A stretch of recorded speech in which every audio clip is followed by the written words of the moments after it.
Good morning, everybody. I watched the entire Charlie Kirk funeral. Not from 4:30 in the morning when they started arriving, but I'm talking about from about 2:15 or something onward. I watched the entire 4.5 hours of it, roughly. The only one I think I missed Marco Rubio, and the only reason I did that is because I had to go do something with the chickens, and I got back, and I'll listen to that later. But I watched the entire thing. And it was, wow. The sheer massive numbers in that building. And they say on the building across the street from a stadium, which had big screens to show them. They weren't in the actual stadium, but they were across the street in a bigger building with big boards where they could see what was going on, televised across the street. And, the whole thing was, it was inspiring. Charlie and I did not agree on some things to do with scripture, and but I don't question that he was a true believer in his faith. But what most people did not show you, and I just saw one report on this. There's probably others that just don't come up in my feed. One report about the protesters outside. First, who protests a memorial service for anybody? What is wrong with you? What is wrong with you? Common human decency, anybody? Can you just chill for a day? Apparently not. But they were talking about that we were going to go protest. Did they show you the parking lots? It was funny. It looked like a giant empty parking lot with barricades and 5 people holding some signs. Yes, it was about it. They got overrun by a wave of the other. Let's just put the other. There's so much of the other I can't even describe, but it was eye-opening, and it might be promising. I don't know. Anyway, I just wanted to mention that, and probably the most powerful thing was when Erica Kirk said, that young man, talking about the one that killed her husband, she said, "I forgive you," and I thought, wow, okay. She's a better woman than I am. I have to tell you. I admit my failings, and when somebody does something like that, so heinous and despicable, I would have a very hard time. I generally forgive people if they don't mean me any harm. They don't technically mean me any harm. I've forgiven friends for things. But normally once they do something to you, and they're ashamed of what they did, even if you forgive them and you don't pull yourself away from them, they pull away from you. I've seen it happen. I've seen that a couple times, unfortunately. You can't depend on your friends, really, a lot of times, to even be your best supporters, and that's sad. But it was good, and I don't think I've ever seen anything even. That was a memorial worthy of a president of the United States, and I have no doubt that one day Charlie would have at least run for that office, if not been our president. I know that gets somebody in the gut, and they just can't stand that. But well, it's not going to happen now. I just can't see what is wrong with human beings. They turn into subhumans, and they want to protest a funeral. Why would you protest a funeral? And if you think it's a good thing that he's gone, if you think that's a good thing, why are you protesting the funeral? What are you protesting? It's so stupid. Oh, logic is not their strong suit anyway, but I really don't want to go down this rabbit hole all day. I just really don't. But, this stage of life is a little hard to navigate. And then you got all the stuff, all the chaos out in the world going on. And how do you manage that at the same time? We saw, the world's dangerous, okay? We saw a man who all he did was speak to people. All he did was talk and try to convince people of his side of a story, and he let them speak. He let them speak, and they killed him. That's one place I disagree with. We got to keep talking. Well, yeah, you can keep talking, but don't keep talking to the same person over and over, expecting a different result. And I've mentioned it when I went through some Bible stuff. It tells us to knock the dust off your feet. They won't listen to you. Wipe the feet on the mat and get out of there. I have no obligation to convince these people. It also says, if a man be ignorant, let him be ignorant. I mean, leave him to his delusions. If you can't shake him out of them with one try, just leave him. If he wants to be ignorant, have at it, buddy.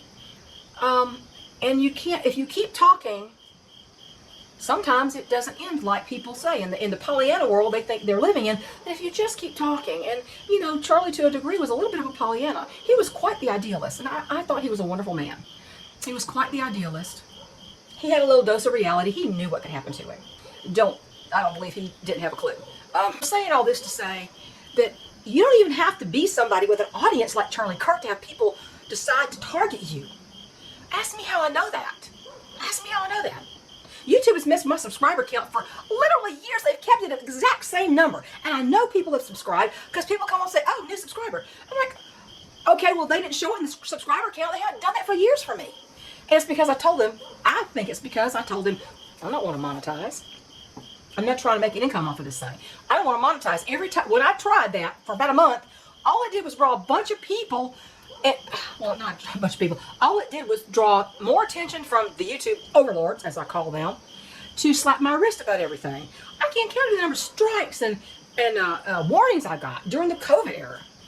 But I kept talking because I was like, you're not going to shut me up. Unless you yank my whole dang channel off this platform, you're not going to shut me up. And I don't talk in all code words like some people do.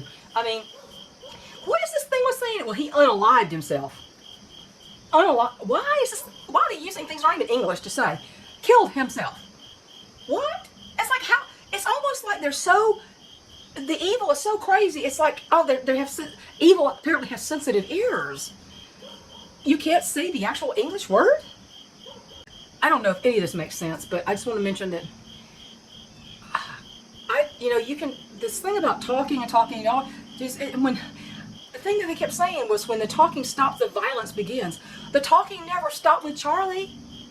And look where he is.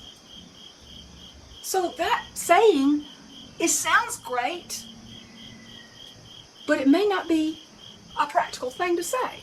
So when the talking stops, the violence begins. The violence has already begun. The violence is going on now in the face of talk. And people, I don't think people are seeing that. You can win a lot of hearts and minds, yes, you can. But they have to be, the ground has to be ready and fertile for that. If the ground is hard and depleted of all nutrients, devoid of anything good for whatever you're trying to grow, it's not going to be that easy. That's just what I wanted to say. I hope you understand those analogies.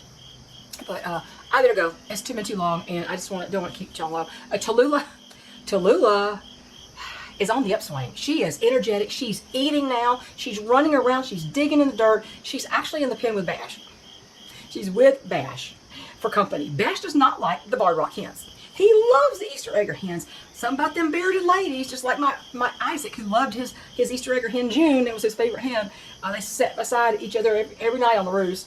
Something about those bearded ladies gets the guys every time, and Bash loves the Easter eggers, but he's not fond of the barred rocks. But he can't catch Tally. She's too young and too fast. Even after ailing and losing a lot of weight, she's too young. So she's actually looks like she's on the upswing. I'm cautiously optimistic. I do not know exactly what happened, but if the penicillin is fixing it, it had to be a bacterial infection. Just like Dr. Peter Brown contacted him, just like he told me, he said, it sounds like to me it's a bacterial. He said, I'll put her back on the antibiotics. Because I only got her 3 days, and I started second guessing myself and quit for a couple of days. And then I went ahead and called Dr. Brown, and he actually answered me.